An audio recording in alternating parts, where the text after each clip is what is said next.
Buenos días, ¿cómo están? Bienvenidos nuevamente a este canal. Hoy continuamos con nuestras reflexiones de Semana Santa. Hoy vamos a hablar justamente de lo que sucede el Sábado Santo, que es una ceremonia muy simbólica y es quizás la ceremonia más importante de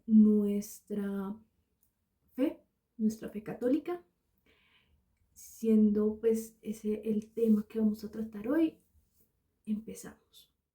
Bueno, la ceremonia de la luz es la ceremonia en la cual se renueva los medios a través de los cuales se administran los sacramentos. Hoy tenemos justamente la renovación, el cirio pascual nuevo, el de este año. Se renuevan los santos óleos, la ceniza, con las palmas de este año se hace nueva ceniza y esa es la ceniza que vamos a usar el próximo año.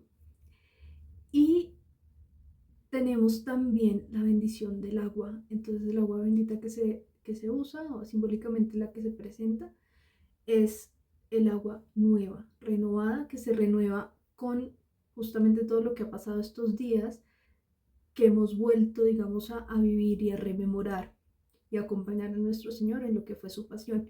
Entonces, cada año que celebramos la pasión de nuestro Señor, estamos también preparándonos para la renovación justamente que Él hace en este sábado, que es un sábado de silencio, con el sacrificio y la entrega que dio. Según la tradición, este sábado es el momento en el que Jesús baja a los infiernos y mientras en Jerusalén se celebraba la Pascua, Él lo que hace es ir al seno de Abraham o los infiernos, por eso es que se habla en plural cuando lo recitamos en el credo, descendió a los infiernos y allí libera todas aquellas almas que estaban en una especie de limbo, podríamos llamarlo así, porque no iban al infierno, porque no habían sido juzgadas como por sus pecados, porque eran almas justas.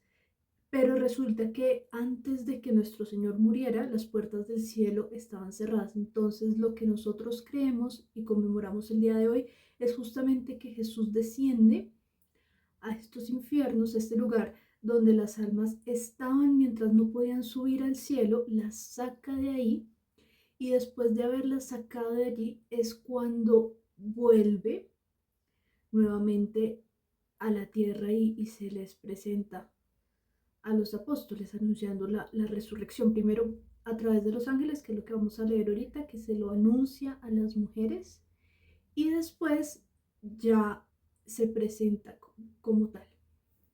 Bueno, entonces la lectura del Evangelio de hoy nos acompaña es Lucas, en el capítulo 24, del versículo 1 al versículo 12.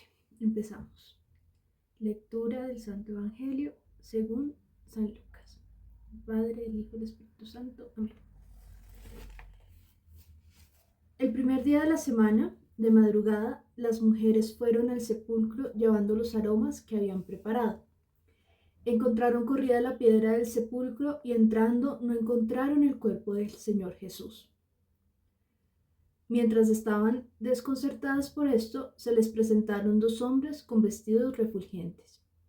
Ellas quedaron despavoridas y con las caras mirando al suelo, y ellos les dijeron: ¿por qué buscáis entre los muertos al que vive? No está aquí, ha resucitado. Recordad cómo os habló estando todavía en Galilea, cuando dijo que el Hijo del Hombre tiene que ser entregado en manos de los hombres pecadores, ser crucificado y al tercer día resucitar. Y recordaron sus palabras. Habiendo vuelto del sepulcro, anunciaron todo esto a los 11 y a todos los demás. Eran María Magdalena, Juana y María la de Santiago. También las demás que estaban con ellas. Contaban esto mismo a los apóstoles. Ellos lo tomaron por un delirio y no les creyeron. Pedro, sin embargo, se levantó y fue corriendo al sepulcro. Asomándose, ve solo los lienzos y se volvió a su casa admirándose de lo sucedido. Palabra del Señor. Gloria a ti, Señor Jesús. Bueno, aquí pasan varias cosas y lo primero que quiero que miremos es que nuestro Señor escoge a las mujeres para ser las primeras a las que se les aparece. Y esto tiene un significado.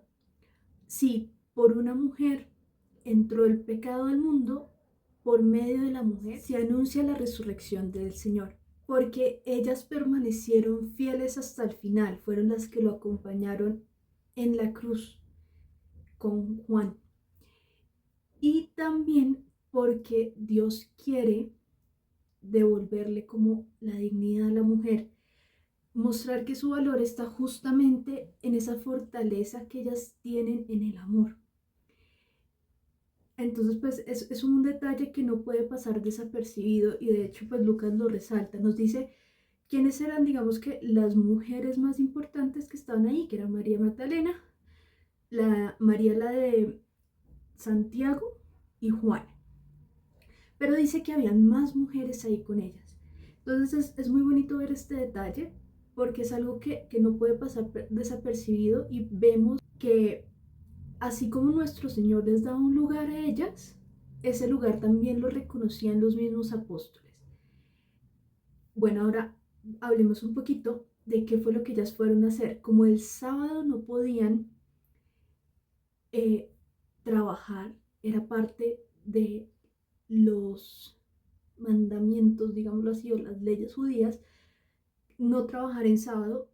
Y por otro lado, coincide con que ese sábado era el sábado de Pascua, entonces no se podía hacer absolutamente nada fuera de la celebración de la Pascua. Cuando entierran a nuestro Señor, que era lo que veníamos meditando ayer, no pueden darle el tratamiento que usualmente se le daba al cuerpo, porque tienen muy poco tiempo. El día judío acababa a las 6 de la tarde y nuestro Señor murió a las 3 de la tarde. Solo les dio tiempo para bajarlo y llevarlo al sepulcro. Entonces, ellas van nuevamente el domingo, que es el primer día de la semana, a preparar el cuerpo para poderle darle como todo el tratamiento debido que se tenía con los muertos. Y por eso es que se dan cuenta de la resurrección, por eso es que ellas caen en cuenta de qué era lo que había pasado. Y aquí vamos al segundo punto. Bueno, realmente es el tercer punto, porque primero hablamos del misterio de lo que es el sábado santo y después entramos a la lectura y hablamos de por qué las mujeres. El tercer punto serían las vestiduras de los ángeles. Es curioso ver cómo se presentan estos ángeles tan distinto a como se han presentado en otras ocasiones. Por ejemplo, cuando se habla del ángel de la Pascua, se dice que no lo podían ver.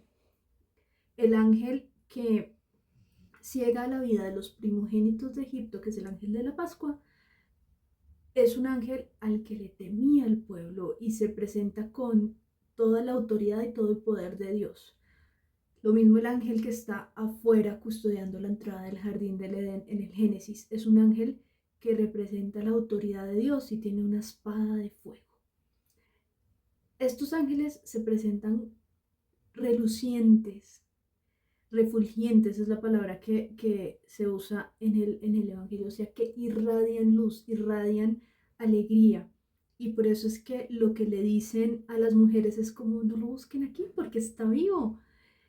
Tuvo que haber sido un momento en el cual ellas no solamente quedaron sorprendidas por lo que les estaban diciendo, sino sorprendidas de ver justamente el irradiar ese amor y esa alegría que tienen que haber irradiado los ángeles en este momento. Y es una invitación también a nosotros como creyentes de irradiar esa alegría, ese amor, de saber que la muerte no es el final, que estamos hechos para la eternidad y que la eternidad es la perfecta unión de amor con Dios que nos ama tanto. El cuarto punto es que ellas dicen, o bueno, nos dice más bien el evangelista, y recordaron sus palabras. Porque Jesús había hablado muchas veces de que él tenía que padecer, ser juzgado y que resucitaría al tercer día. Pero imagínense esto cómo sería, porque pues es un poco extraño, ¿no? Como que era una palabra que no tenía un contenido sino hasta que Dios lo fundó, porque nunca había pasado algo así antes. Entonces es muy bonito ver que Dios permite ese entendimiento a partir de la experiencia misma.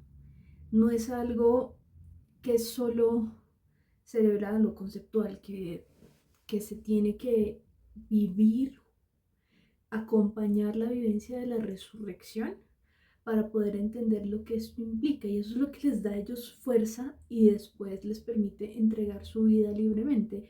Bien decía un sacerdote, Fray Nelson Medina, y bueno, y se lo digo a varios sacerdotes, pero me acuerdo en este momento particularmente de él, que nuestra fe sería una fe muerta si no existiese la resurrección, porque es el cumplimiento de la promesa de Dios. Y esto es algo que se vive. Y eso es lo que me parece muy bonito, porque ellas recordaron lo que les habían dicho y vieron que se estaba cumpliendo. Entonces, no se trata de algo que simplemente saben acá, sino que ellas han llevado al corazón porque han verificado que es verdad. Y por último, lo que hicieron en ese momento fue llenarse de alegría y de sorpresa y decir, tenemos que contárselo a todo el mundo. Entonces nos dice el evangelista, habiendo vuelto del sepulcro, anunciaron todo esto a los 11 y a todos los demás. ¿Y quiénes serían todos los demás? Esto es algo que es bueno recordarlo también, porque alrededor de Jesús no solo estaban los 12 apóstoles, los 12 eran los más cercanos, los que él mismo escogió, pero alrededor habían muchas más personas que habían empezado a seguirlo, gracias pues como a toda su labor apostólica.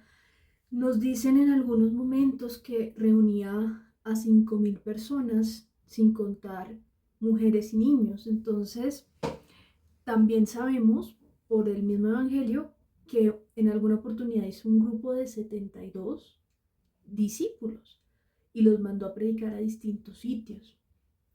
Entonces, esto nos permite ver que eran un grupo mucho más grande de personas las que estaban alrededor de Jesús y que las que se tomaron la tarea de ir a anunciar lo que había pasado eran las mujeres.